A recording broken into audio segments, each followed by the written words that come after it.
membantu klien kita, seorang ibu rumah tangga yang pengen mencari suami. Udah 3 bulan ini nggak ada kabar sama sekali. Sekali lagi kalau 3 bulan ini seorang istri nggak dinafkahin, lahir dan batin itu seharusnya seorang istri itu berhak untuk menggugat cerai. Cuman masalahnya dia mau menggugat cerai atau tidak. Itu kalau dia masih sayang sama suaminya ya sudah. Masih sayang lah, pasti kan dia mau nyari ini. Betul, berarti dia masih sayang, masih penasaran dan pengen ketemu sama suaminya. Oke, saat ini kita akan menuju ke rumahnya. Iya. Kita ketemu di rumahnya dan ngobrol gitu.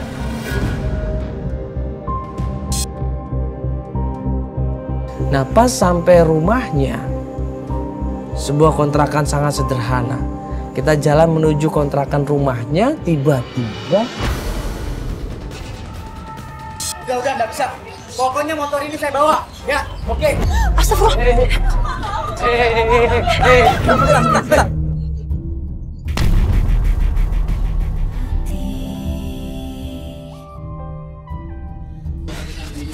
Nah, itu tuh, di ujung. Di ujung? Itu. Udah, nggak bisa. Pokoknya motor ini saya bawa, ya, oke. Astagfirullah. Sebentar. Ini motor, apa? Bapak ngapain? Ini motor nggak bisa, Pak. Nggak bisa. Bapak, nggak bisa. Kami ada surat, Pak. Surat apa? Ya. Fidusia? Nggak bisa. Enggak, Bapak ada surat fidusia nggak? 3 bulan nggak bayar. Bapak ada surat fidusia nggak? Ada. Mana? Bang, apa-apa? Udah, jangan pegang-pegang. Bukan, ini bukan surat fidusia, Bang, Pak. Ini apa-apa? cuma surat penagihan. Iya. Bapak nggak berhak ini, Pak. Pak, ini sudah tidak. Iya, 3 saya bulan nggak tahu. bayar, Pak. Saya tahu. Iya. Tapi Bapak harus punya surat fidusia dari Nggak kehakiman. bisa. Oh, nggak bisa, Nggak Pak. bisa, Pak. Loh, ini nggak boleh, Bapak saya laporkan loh. Ini kamera semua ngeliat loh. Silakan lapor. Iya, ini yang laporan. Berarti Bapak nggak bisa nahan. Saya teriak maling ini loh. Silakan. Saya teriak maling loh ya. Silakan. Bener loh ya? Iya. Ya, nggak Pokoknya bisa, Bapak. motor ini saya bawa. Oh, nggak bisa. Secara hukum Bapak nggak Pak, kuat. saya kasih waktu, Pak. Benar, 2 bulan Bapak. lagi, Pak. Pak. Nggak bisa, Pak. Daripada Bapak nanti. Saya tugas. Ya, ini Ya. cuma surat perintah mengambil. Bukan surat fidusia. Udah. Bapak harus punya melampirkan surat fidusia dari kehakiman. Ya, nggak bisa. Dia pengadilan, Pak. Nggak Maaf, bisa. saya tidak urusan sama Bapak ya.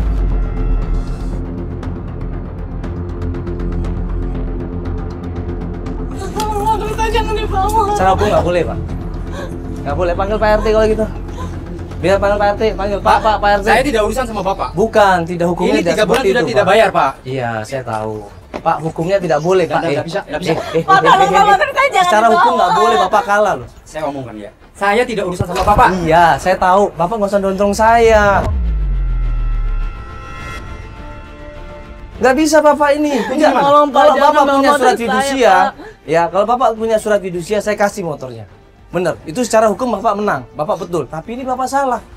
Kalau Secara Bapak pengadilan, tidak ikut, ini masalah. Loh, Bapak cari ribut. Saya kan cuma membantu yang benar. Ini Bapak.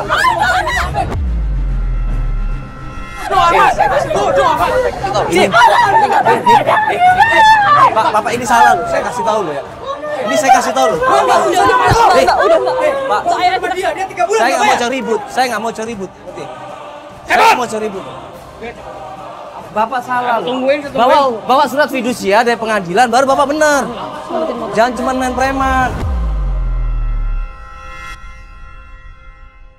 Di mana-mana pihak leasing sudah pasti tahu. Kalau Anda mau menarik motor, ya Anda minimal punya izin dari pengadilan.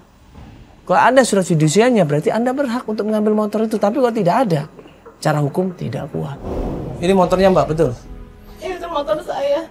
Memang sudah 3 bulan nggak bayar, karena memang suami saya nggak ada. Tapi saya minta tempo 1 bulan lagi. Tapi nggak dikasih tadi sama mas yang tadi. Iya, dia pasti akan minta nanti proses ke pengadilan, Mbak. Ya mau nggak mau, kalau Mbak nggak bayar pasti akan diambil. Iya. Iya. Mbak juga harus siap-siap. Jadi ini gimana Mbak mau kan tuh- kita kan datang ke sini mau bantuin Mbak. Iya. Ya. Untuk mencari suaminya katanya. Iya. Ya ini dengan kondisi seperti ini apakah Mbak mau besok aja atau gimana? Kalau bisa sekarang aja, Kak. Saya pengen buru-buru nemuin suami saya. Ini keadaan Mbak kayak gini sekarang nggak apa-apa ini? Apa? Langsung aja, Mas. Langsung. Yakin Mbak nggak apa-apa bisa? Ini kita mau nyari kemana? Ke Grogol, ke rumah Pak Farid. Rumah Pak Farid? Rumah siapa itu? Pak Farid itu paman dari suami saya. Dia datang waktu pas saya nikah. Dan dia menjadi saksi waktu kita nikah. Ya udah nanti kita di mobil sambil ngobrol ya semuanya, jelasin sama kita ya. Iya. Ya udah ya. Aku ambil tas dulu. Ya coba ambil tasnya. Aku ambil tas dulu ya. Nah Mbak Sari ini buru-buru dia bilang, yuk Mas kita melanjutkan pencarian. Langsung aja kita ke rumahnya Pak Farid di Grogol. Ya udah, kita ajak dia masuk ke mobil, kita menuju ke Grogol sambil dia cerita semuanya. Kalian menikah berarti keinginan sendiri ya? Iya, memang keinginan sendiri. Orang tua datang? Orang tua saya kebetulan memang udah nggak ada, udah meninggal orang tua saya 5 tahun yang lalu. Udah meninggal? Dua-duanya juga meninggal. Iya, dua-duanya. Saudara emang nggak ada saudara? Nggak ada. Sama Adik? sekali? Nggak ada Adik, juga. kakak? Saya di Jakarta memang hidup sendiri. Saya sebatang kara, makanya saya pengen banget mencari suami saya. Saya nggak tahu 3 bulan saya banting tulang. Saya harus cari hutangan buat menghidupi biaya sehari-hari saya. Emang Mbak Saya nggak kerja? hutang sana sini. Enggak, semenjak saya menikah, saya memang mutusin, suami saya juga mutusin untuk resign. Gue nanya dong, Mbak udah coba tanya ke teman-temannya. Teman-temannya bilang, sudah Mas, tapi nggak ada yang tahu. Mbak sudah nanya ke keluarganya. Sudah Mas, keluarganya di kampung di Semarang, saya sudah tanya, nggak ada yang tahu. Jadi biasanya orang kalau pergi nggak ada kabar sama sekali, sebelumnya itu ada perubahan. Nah kalau suami kamu sendiri ada perubahan yang aneh nggak? Ada, emang seminggu sebelum dia pergi, itu dia memang gelagatnya aneh. Yang saya rasain tuh aneh banget. Dia marah-marah. Terus kayaknya gimana ya, setiap saya nanya sedikit dia tuh kesel, marah sama saya. Padahal saya nggak tahu salah saya di mana. Itu terakhir sebelum dia pergi kayaknya memang saya merasa gelagat suami saya memang rada aneh. Kamu kalau sama suami kamu suka ini nggak kayak buka-buka dompet atau apa? Enggak sih, saya nggak pernah. Atau HP? Enggak juga, nggak pernah buka-buka HP-nya dia. Atau mungkin ada seseorang yang mungkin waktu itu nyariin suami kamu di rumah kamu atau di mana? Enggak sih, nggak pernah ada juga yang nyariin ke rumah. Nggak ada ya? Atau mungkin ada tetangga kamu, teman kamu yang lihat suami kamu sama siapa gitu? Enggak, karena saya ngerasa memang suami saya tuh sayang banget sama saya, cinta banget. Jadi saya nggak kepikiran kalau suami saya bakal macem-macem atau mungkin aneh-aneh di luar. Cuman saya nggak tahu nih alasan apa yang nyebabin suami saya kok bisa pergi udah 3 bulan nggak pulang-pulang, nggak ada kabar. Saya berusaha cari informasi ke teman-temannya, tapi emang nggak pernah ada yang tahu di mana suami saya. Emang terakhir dia ngabarinnya dia kemana katanya? Enggak, dia nggak bilang, jadi dia langsung pergi gitu aja. Kamu nggak lagi ada di rumah emangnya? Jadi alasannya mungkin dia pergi kerja.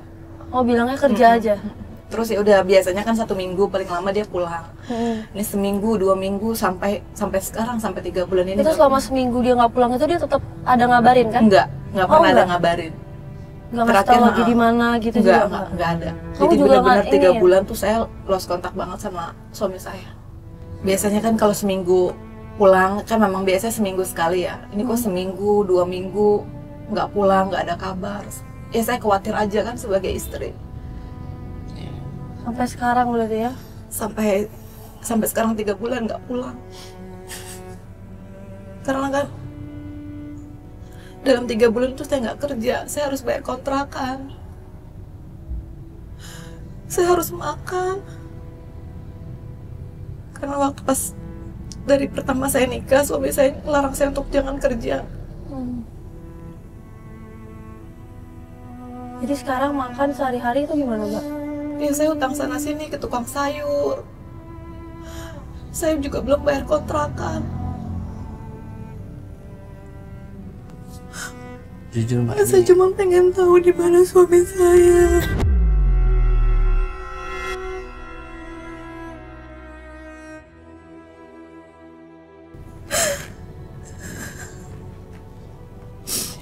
Karena saya di Jakarta, saya udah gak punya keluarga. Abang tuh cuma ngandelin dari suami saya doang. Mbak nggak berusaha nyari kemana gitu? Udah nyoba? Saya pernah nyari ke rumah temannya, cuma memang nggak ada yang tahu kontaknya dia.